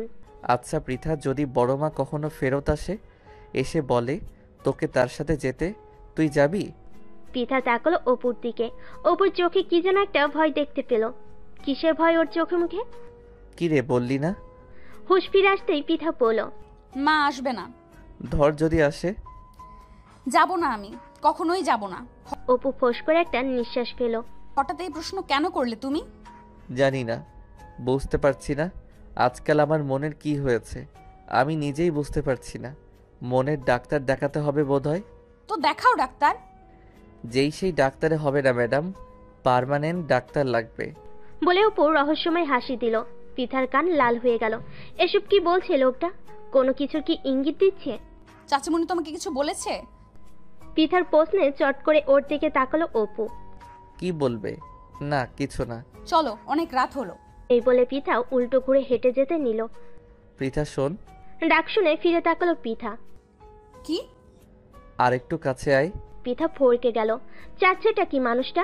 পৃথা এগুলো অপুর সামনে গিয়ে ওর বাতাসে উঠতে থাকা চুলগুলোই হালকা একটা ফু দিল, দিয়ে বলল, তোর দুঃখগুলো আমাকে দিবি পৃথা? আবার সিন্ধুকে তোর দুঃখগুলো একটু একটু করে জমা করব, বিনিময়ে ফেরত দিব একটা একটা সুখের আধুলি। দিবি প্লিজ? পৃথা ফ্যালফ্যাল নয়নে চেয়ে রইল সামনে দাঁড়িয়ে থাকা পুরুষটির দিকে। তার কোকড়া চুলগুলো এলোমেলো হয়ে আসছে বাতাসে। চুলগুলো একটু ছুঁয়ে দেওয়ার তীব্র বাসনা জাগলো। মানুষ মানুষের কাছে সুখ চায়, মানুষটা কি তার দুঃখগুলো চাইছে? কেমন করে ফেরাবে সে? পৃথা আরেকটু এগিয়ে গেল সামনে। খুব সামান্য দূরত্ব দুজনের। মাথার উপর এক ফালি চাঁদ, তার নিচে দাঁড়ানো সৃষ্টির শ্রেষ্ঠ দুই মানব। সুখ দুঃখ বেচে কেনার হাট বসেছে সে এক টুকরো ছাদে। অনেকটা সময় বোধহয় এভাবেই পেরুলো। অপু আবার গাঢ় গলায় বলল, পৃথা, তোর দুঃখগুলো আমাকে দে, তোর স্বপ্নগুলো পূরণের ভারটুকু আমাকে দে। বলবো না পাশে থাক, শুধু বলবো তোর পাশে আমাকে রাখ। যদি পথ চলতে চলতে কোনোদিন তোর মনে হয় আমি তোর যোগ্য, সেদিন আমার হয়ে থাকিস তুই অনন্তকালের জন্য। পিতার চোখে আনন্দের ফিনিক ফোঁটা এসে জড় হলো একটু একটু করে। চোখ ভর্তি পানি আর মুখে এক টুকরো হাসি দিয়ে পিতার সামনে এগিয়ে ওপর চুলগুলো হাত দিয়ে একটু গুছিয়ে দিতে দিতে বলো, তোমার এত প্রার্থনা ফিরিয়ে দেওয়ার মতো সাহস, শক্তি, ইচ্ছা কোনোটাই প্রকৃতি আমাকে দেয়নি। বাকিটা বুঝে নিও। অপু পৃথার মাথায় হাত রাখলো, পরম যত্নে ওর মাথায় হাত বুলিয়ে দিতে দিতে বলল, বড় মা দেখতে ভীষণ সুন্দর ছিল। তোর সবটুকু সৌন্দর্য তার কাছেই পাওয়া। তুই আজীবন এমন মায়াবী থাকিস। পৃথা আলতো করে অপুর কাঁধে মাথাটা রেখে চেয়ে রইল এক ফালি চাঁদটার দিকে। আকাশে ঝুলে থাকা ওই চাঁদটা একাকী হলো। পৃথার নিজেকে আজ একটু একা মনে হলো না। পরদিন সকালে নাস্তার টেবিলে পৃথা ছাড়া বাকি সবাই বসেছে। জাহানারা বললেন, ফুলি দেখ তো পৃথা আসছে না কেন এখনো? খালাম্মা, আপা তো পড়তাছে, বলছে পড়া শেষ হলে আইব। মেয়েটা ভার্সিটিতে ভালো একটা সাবজেক্ট পাওয়ার জন্য অনেক কষ্ট করছে দিন রাত। আসলে মেয়েটা এত পরিশ্রম করছে, ওর কষ্টটা সার্থক যেন করে দেন আল্লাহ। এত চিন্তা করো না তোমরা, ইনশাল্লাহ ও ভালো কোথাও চান্স পেয়ে যাবে। আমি উঠি মা এখন। বলে অপু অফিসের দিকে রওনা হলো। অপু চলে যাওয়ার খানিক বাদেই পৃথা এলো নাস্তা করতে।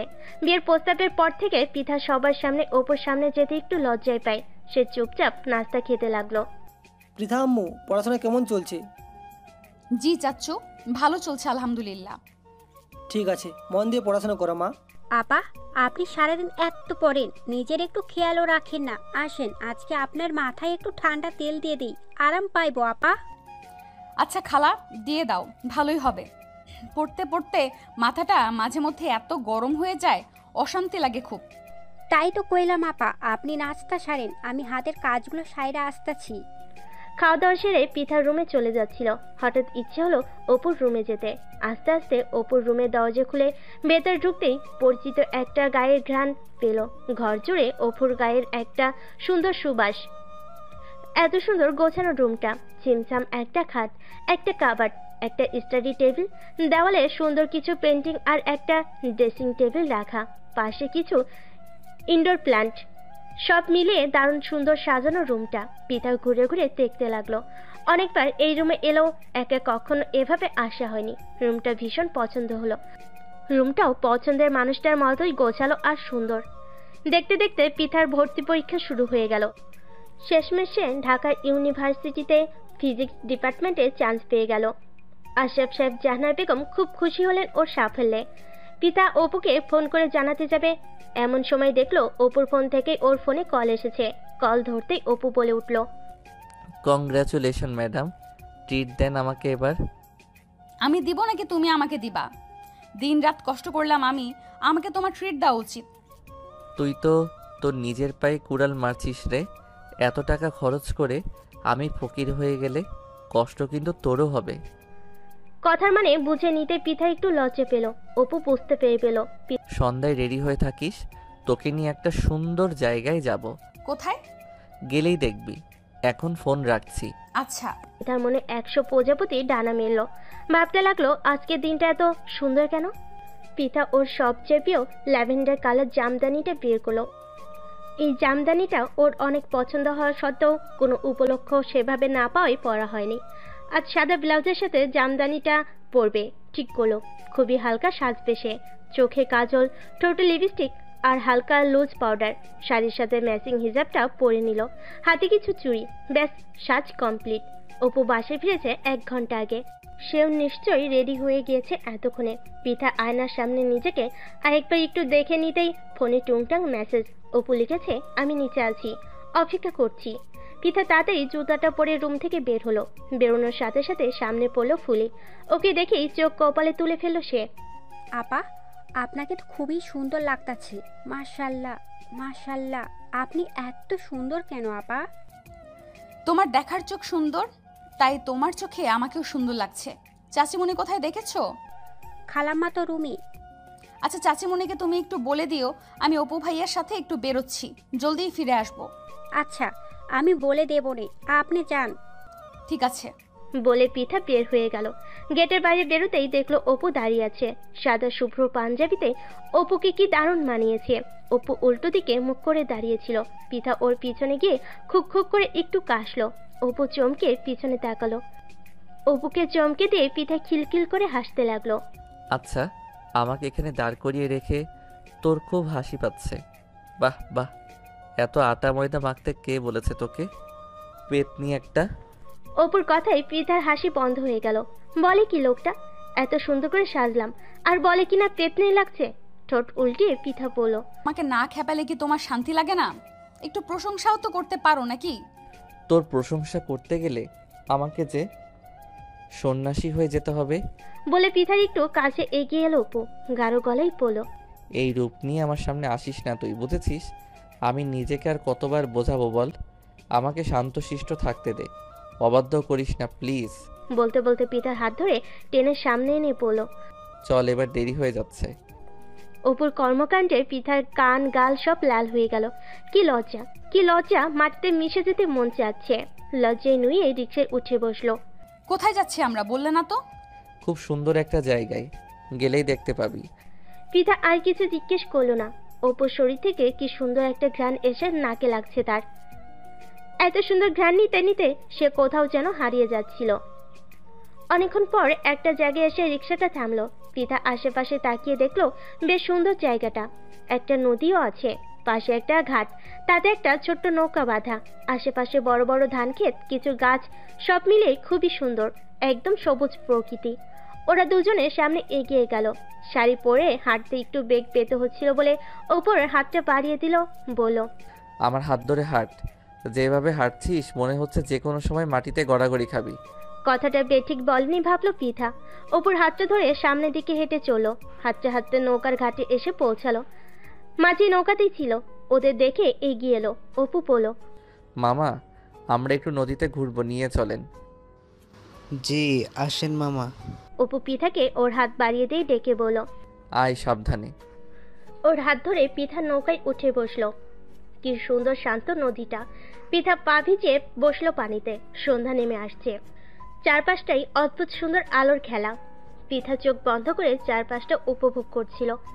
অপু এক দৃষ্টিতে পৃথার দিকে তাকিয়ে ভাবছে, এই সুন্দর সন্ধ্যাটা কেন তার জীবনে আরো আগে আসেনি? পৃথা কেন তার জীবনে আর একটু আগে আসেনি? জীবনে তো সুন্দর আগে কেন মনে হয়নি? কেন বারবার মনে হচ্ছে জীবনের বাকি সবগুলো সন্ধ্যায় পৃথা এভাবে ওর সামনে থাকুক? অনুভূতিরা কেন এত বেসামাল? এই সুন্দর অনুভূতির নামই কি ভালোবাসা? ঢেউ চলাচল শব্দে কতক্ষণ সময় পেরোলো ওরা জানে না। আকাশে তখন এক টুকরো চাঁদ উকি দিয়েছে। পৃথা চল, এবার ফিরতে হবে। দুজনে আবার রিকশায় বসলো।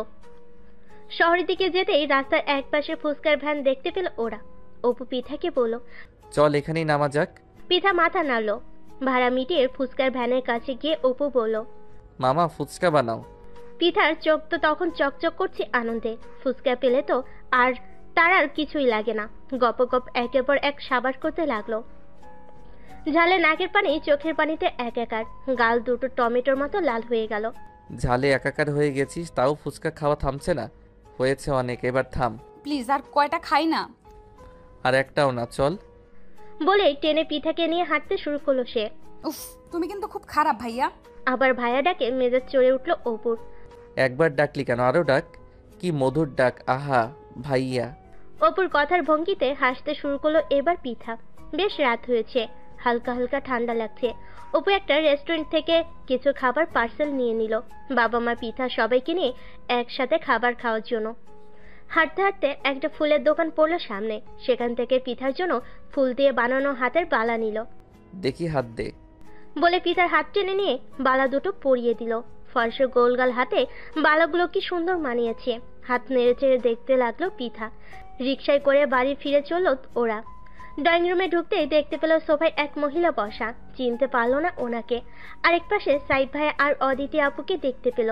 অদিতিকে দেখেই পৃথা বলে উঠল, কেমন আছো আপু? কেমন আছো সাইফ ভাইয়া? আমরা ভালো আছি রে, তুই কেমন আছিস? আমিও ভালো। মহিলা এগিয়ে এসে পৃথার হাত ধরলেন। হাত ধরে ওকে টেনে ওনার কাছে নিয়ে বলেন, কেমন আছো মা তুমি? পৃথা আমতা আমতা করে বলল, আলহামদুলিল্লাহ ভালো আছি, আপনি? আমিও ভালো আলহামদুলিল্লাহ। আসো আমার পাশে এসে তুমি বসো। আমি সাইফের মামি হই, তুমি আপাতত আমাকে আন্টি ডাকতে পারো।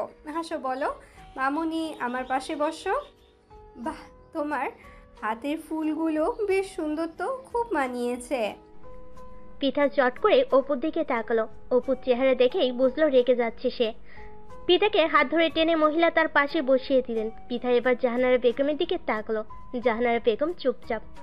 আপা, ও তো বাইরে থেকে এসেছে, একটু ফ্রেশ হয়ে আসুক, পরে কথা বলবে আপনার সাথে। হ্যাঁ, সে ঠিক আছে আপা, অল্প একটু বসুক আমার পাশে। মাশাআল্লাহ, এত মিষ্টি একটা মেয়ে। তুমি ঢাকা ইউনিভার্সিটিতে চান্স পেয়েছো শুনলাম, খুব খুশি হয়েছি মা। পিতা হালকা হাসলো, কিছু বলল না। অপু অদিতিকে ইশারায় ডাকলো। অদিতি চোখে চোখে বলল, আসছি একটু পর। এবার মায়ের দিকে তাকালো। মা ছেলের চোখের দিকে তাকিয়ে বুঝলেন ছেলে বলতে চাইছে এই মহিলা এখানে কেন। তিনি ইশারায় ছেলেকে চুপ থাকতে বললেন। অপুর ধৈর্যে কুলালো না। পৃথা, এদিকে আই, একটু প্যাকেটগুলো গুছিয়ে রাখতে হবে বলে ডাকলো পিঠাকে। আন্টি, আপনারা নাস্তা করেন, আমি একটু আসছি বলে উঠে গেল সে। রান্নাঘরের দিকে এগুতেই অপু পিঠার হাত ধরে টেনে রান্নাঘরে নিয়ে গেল। একদম ওই মহিলার কাছাকাছি যাবি না তুই, বুঝেছিস? অপুর ফুঁসে ওঠা দেখে পিঠা অবাক হয়ে গেল। কেন, কি হয়েছে বলবে তো? কি হয়েছে তোর জেনে কাজ নেই? বলেছি ওই মহিলার ধারে কাছে যাবি না, তার মানে যাবি না। যা এখন তোর রুমে যা, আমি এগুলো গুছিয়ে রাখছি। পিঠা মাথা নেড়ে চলে গেল ওর রুমে। মাথাটা রাগে গরম হয়ে গেল অপুর। একই মুসিবত এসে হাজির হলো ওদের জীবনে। পিঠা তো জানেও না মহিলা কি উদ্দেশ্য নিয়ে এসেছে। না, হেস্ত নেস্ত একটা করতে হবে। এমন সময় জাহানার এলেন রান্নাঘরে। এসব কি মা? ওই মহিলা এখানে কি করে? থাম বাবা, মেহমানের মুখের উপর কিছুই বলা যাবে না, এটা ভালো দেখায় না। আমি জানি না কিছু, কিভাবে হ্যান্ডেল করবে তোমরা জানো। আর আপুকে বিষয়টা জানিয়ে দাও, না হলে নতুন আত্মীয় খুব বাজে দিকে পড়ে মোড় নিতে পারে। জাহানারা চিন্তিত হয়ে পড়লেন। ছেলে ভুল কিছুই বলেনি। আপাতত অপুকে বুঝিয়ে রুমে পাঠিয়ে দিলেন। আবার ড্রয়িং রুমে চলে এলেন তিনি। আপা, পৃথা কোথায় গেল? ওর সামনেই না হয় ব্যাপারটা খুলে বলতাম। আসলে আপা, হয়েছে কি, অপুর বাবা ব্যবসার কাজে ঢাকার বাইরে আছেন তো কিছুদিন ধরে ব্যস্ত। আমি ওনার সাথে আলাপের সুযোগ পাইনি। কিন্তু আপা, পৃথা এখনও ছোট, আমরা ওকে এখনই বিয়ে দিব না, তাই আপনাকে আমরা কথা দিতে পারছি না। আরে আপা, সমস্যা নেই, এখনই বিয়ে দিতে হবে এমন তো কথা নেই। রাইদো এবছর দেশে আসবে না, ওকে পৃথার কথা বলায় ও বলেছে 1 বছর পর পৃথাকে এসে ও দেখে আলাপ করতে চায়। ভেবে চিনতে না হয় সিদ্ধান্ত নিন আপনারা, সমস্যা নেই। আজ আসি আমি। জাহানারকে কিছু বলতে না দিয়েই মহিলা উঠে পড়লেন। অদিতি আজ এ বাসায় থাকবে, তাই অদিতি গেল না। সাইডকে নিয়ে তিনি চলে গেলেন। আড়াল থেকে সবই শুনল অপু। শুনে ওর মেজাজ সপ্তমে চড়ে গেল। এ কেমন কথা? বিয়ের আগে ওর বউটাকে নিয়ে মানুষ টানাটানি শুরু করে দিয়েছে। কি করবে সে এই মেয়েটাকে নিয়ে? উফ! সাইটের মামি চলে যাওয়ার পর জাহানার অদিতিকে তার রুমে নিয়ে এলেন। কি হয়েছে মা? তোমাকে খুব চিন্তিত দেখাচ্ছে, কি হয়েছে? অদিতি, আমি আর তোর বাবা একটা ব্যাপার কয়েকদিন ধরে ভেবে চিন্তে ঠিক করেছি। আমার আর তোর বাবার ইচ্ছা পৃথাকে আমার অপুর বউ করে আমাদের কাছেই রেখে দিব। তোকে বলবো করেও বলা হয়নি। এটা তো খুবই ভালো খবর মা। পৃথার চেয়ে বেস্ট আর কেউই হতে পারে না। ছোটবেলা থেকে ওকে ছাড়া আমরা কেউই কখনো থাকিনি। ওকে দূরে পাঠাতে কারো মনে সায় দেবে না। কিন্তু মা, সাইফের মামিকে এখন কিভাবে যে বোঝায়? মহিলা এত নাচর বান্দা। আমি ওই বাড়ি যাওয়ার পর থেকে বারবার পৃথার কথা বলছেন। আর তুমি তো জানো, সাইফের বাবা মা বেঁচে না থাকায় ওর মামা মামিরা ওর লাইফে অনেক গুরুত্বপূর্ণ সবসময়। তাই তো চিন্তা করছি রে মা, নতুন আত্মীয় যেহেতু, ব্যাপারটা এখন খুব কঠিন লাগছে। আচ্ছা, তুমি টেনশন করো না মা, আমি কোনোভাবে বুঝিয়ে নেব ওনাকে, সব ঠিক হয়ে যাবে। পৃথা আর অপু কি রাজি বিয়েতে? হ্যাঁ, দুজনেই মনে হলো রাজি। আর দুজনের বন্ডিংও কত ভালো দেখছিস। পৃথার বয়স কম হলেও পরিবেশ পরিস্থিতি খুব ভালো বোঝে। আশা করি ওদের বোঝাপড়াতে সমস্যা হবে না। হ্যাঁ মা, এটা ঠিকই বলেছ। তোর কি অবস্থা মা? নতুন সংসারে সব ভালো আছে তো? হ্যাঁ মা, আলহামদুলিল্লাহ আমি ভালো আছি। তোমরা দোয়া করো। দোয়া সবসময় করি মা। জাহানারা অদিতির মাথায় হাত বুলিয়ে দিলেন। পিতার ভার্সিটিতে আজ প্রথম দিন। অপুকে ভার্সিটিতে নিয়ে যাচ্ছে। ড্রাইভিং সিটে বসে পিতার দিকে তাকালো সে। সাদা সালোয়ার কামিজে শুভ্র পরীর মতো সুন্দর লাগছে পিতাকে। গাড়ির কাজ ভেদ করে চৈত্রের বাহিরে রোদটা ওর গাল ছুঁয়ে যাচ্ছে। রোদটাকে হিংসে হতে লাগলো অপুর। রোদের মতো সেও যদি পারত পিতার গালটা তার হাতে একটু ছুঁয়ে দিতে। আজ আব্বু আম্মুকে খুব মনে পড়ছে জানো। স্কুল কলেজ সব পার করে ফেললাম, কখনো আব্বু আম্মুর সাথে স্কুলে যাওয়ার ভাগ্য হলো না আমার। এখন ভার্সিটির জীবন শুরু, অথচ দেখো তারা কেউ আমার পাশে নেই। পৃথার কষ্টমাখা কথাগুলো শুনে অপুর ভেতরটা তোলপাড় করে উঠল। তার কাছে যদি সত্যি কোনো ম্যাজিক থাকতো, সেই ম্যাজিক দিয়ে পৃথার সব কষ্ট সে মুছে দিত। ভালোবাসার মানুষকে কষ্ট পেতে দেখার এত যন্ত্রণা কেন? কিছুক্ষণ চুপ থেকে অপু বলল, আজ তোর একটা আনন্দের দিন। আজকের দিনে অতীত মনে করে কষ্ট পাস না। ভার্সিটির নতুন পরিবেশে তোর অনেক ভালো লাগবে, দেখিস নতুন নতুন বন্ধু পাবি অনেক। বলতে বলতে ভার্সিটির গেটে চলে এলো ওরা। গাড়ি থেকে নেমে পৃথাকে নিয়ে গেটের দিকে এগিয়ে গেল অপু। মাথায় হাত বুলিয়ে দিয়ে পৃথাকে বলল, মন দিয়ে ক্লাস করবি, ক্লাস শেষে আমাকে ফোন দিবি। আমি ফ্রি থাকলে তোকে নিয়ে যাব, আর না হলে ড্রাইভার পাঠাবো। একা বাসায় যাওয়ার চেষ্টা করবি না কিন্তু। পৃথা মাথা নাড়ল।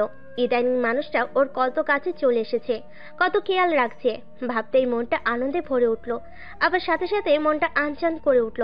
তার সবচেয়ে কাছের মানুষগুলো তার জীবন থেকে চলে যায়। অপু আজীবন থাকবে তোর পাশে। প্রথম ক্লাসেই পৃথার নতুন একজন বান্ধবী হয়ে গেল। মেয়েটির নাম আদিবা। খুব চমৎকার আর হাসি খুশি একটা মেয়ে। আদিবাকে পেয়ে পৃথার মনে হলো ভার্সিটি লাইফটা ভালোই কাটতে চলেছে।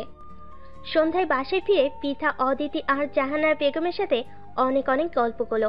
স্বাধীন ভার্সিটিতে কি কি করলো না করলো না জানানো পর্যন্ত ওর শান্তি হচ্ছিল না। রাতে আশরাফ সাহেব ফিরে এলেন। এসে সবাইকে ডেকে বললেন গ্রামে যাবেন তারা। অনেকদিন যাওয়া হয় না গ্রামে।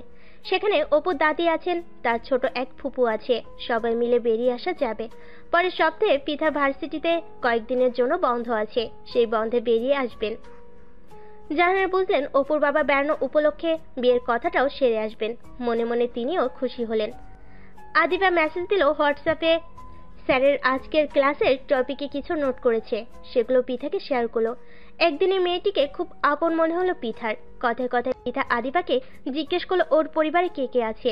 আদিবা বলল ওর বাবা আছেন, মানে বাবা অসুস্থ একটু, মূলত ওকে ওর বড় ফুপু দেখাশোনা করেন। তিনি লন্ডনে আছেন তার পরিবার সহ, দেশে আসবেন কিছুদিন পর। পিতার মনে হলো আহারে, এই মেয়েটিও তার মতোই মাহারা। এজন্যই বোধহয় আদিবাকে এত আপন মনে হয় ওর। দুই বান্ধবী গল্প করতে করতে ঘুমিয়ে পড়ল। তার জানতো না জীবন তাদের কোন নতুন মোড়ে নিয়ে হাজির করতে চলেছে। আশরাফ সাহেব সবাইকে নিয়ে গ্রামের জন্য রওনা দিলেন। সাহেব আর অদিতিও যাচ্ছে। পিতার খুশি যেন আর ধরে না। কতদিন পর তারা গ্রামে যাচ্ছে। সেই ছোটবেলায় প্রায় প্রতি বছরই যেত। বড় হওয়ার সাথে সাথে ব্যস্ততা বাড়ল, আর গ্রামে যাওয়া কমে গেল। পিতার জীবনের সবচেয়ে রঙিন দিনগুলো কেটেছে গ্রামে। শহরের বিষাক্ত বাতাস মুক্ত তাদের একখানি ছোট্ট সুন্দর গ্রামের সবুজ প্রকৃতি। ফসলের মাঠে তাদের দুরন্ত শৈশব বারবার মনের মধ্যে উকি দিচ্ছিল। পিতার মনে পড়ল একবার ছোটবেলায়, তখন তার বয়স 6 কিংবা 7 হয়তো। সে আর অদিতি আপু মিলে গাছে চড়েছিল। অদিতি পরে নেমে যেতে পারলেও পিঠা নামতে পারছিল না। সে কি কান্না তার! কেউ আমাকে বাঁচাও প্লিজ বলে তার স্বরে একটানা চিৎকার করেই যাচ্ছিল। অদিতি নিচে দাঁড়িয়ে চেষ্টা করে যাচ্ছিল কিভাবে ওকে নামানো যায়। অপু পুকুর পাড়ে সিট নিয়ে বসা ছিল। পিতার কান্না শুনে সে গাছের দিকে দৌড়ে যায়। উপরের দিকে তাকিয়ে দেখে পিতা গাছে বসে চিৎকার করছে। অপু বিরক্ত হলো। কি গাধা নাকি এই মেয়ে, এমন চিৎকার করছে মনে হচ্ছে বাঘের মুখে করে তাকে নিয়ে যাচ্ছে। এই থাম গাধা একটা, গাছেই তো আটকেছিস, এমন ভ্যা ভ্যা করে কাঁদার কি আছে?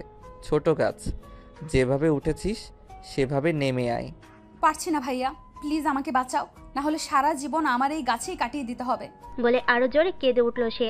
অপু বিরক্তের মাঝেও ওর কথা শুনে প্রচুর হাসি পেল। বলে কি গাধাটা গাছে নাকি আজীবন কাটাবে? কি অদ্ভুত চিন্তাধারা! চিৎকার থামা, তুই কোনো সিনেমার নায়িকা না, বুঝেছিস? তোকে বাঁচাতে কোনো নায়ক ছুটে আসবে না। গাছে উঠেছিস কেন? পাকামি করে উঠেছিস যখন গাছেই থাক, ছাগল। অপু এমন করছিস কেন ওর সাথে? চল ওকে ধরে নামিয়ে আনি। কতক্ষণ ধরে কাঁদছে মেয়েটা। সব জায়গায় ওর পাকনামি না করলে চলে না কেন বলতো? বলে চোখে মুখে বিরক্তি নিয়ে অপু গাছে উঠে পড়লো। সাবধানে নামিয়ে আনলো পিঠাকে। তাও পিঠা কাঁদছিল। আবার কাঁদছিস কেন? এবার চর খাবি কিন্তু, ছিচ কাঁদুনে মেয়ে একটা। অপুর বকুনিতে পিঠা কান্না থামিয়ে বলল, আমি ভেবেছিলাম আমার সারা জীবন বুঝি গাছেই কাটিয়ে দিতে হবে। খুব ভয় পেয়েছিলাম। নিজের অবুঝ বেলার অবুঝ ভাবনাগুলো মনে পড়তেই পিঠার ভীষণ হাসি পেল। গাড়ির জানালা দিয়ে বাইরেটা দেখতে দেখতে সে ছোটবেলার ফ্ল্যাশব্যাকে চলে যাচ্ছিল।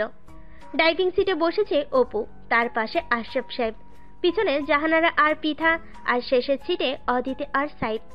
পিঠার কোনাকুনিতে অপু বসা, পিছন থেকে মানুষটাকে দেখছিল সে। উজ্জ্বল ফর্সা রঙের, গালে ক্লিন সেভের নীলচে আভা স্বর্ণ, চুলগুলো সুন্দর করে টেনে আঁচড়ানো, গায়ে আকাশি নীল একটা ফর্মাল শার্টে অপুকে দারুণ হ্যান্ডসাম লাগছে। এক দৃষ্টিতে ওর দিকে তাকিয়ে রইল পিঠা। 18, সর্বনাশ বয়স। 18তে রঙিন জিনিসগুলো আরো বেশি রঙিন লাগে।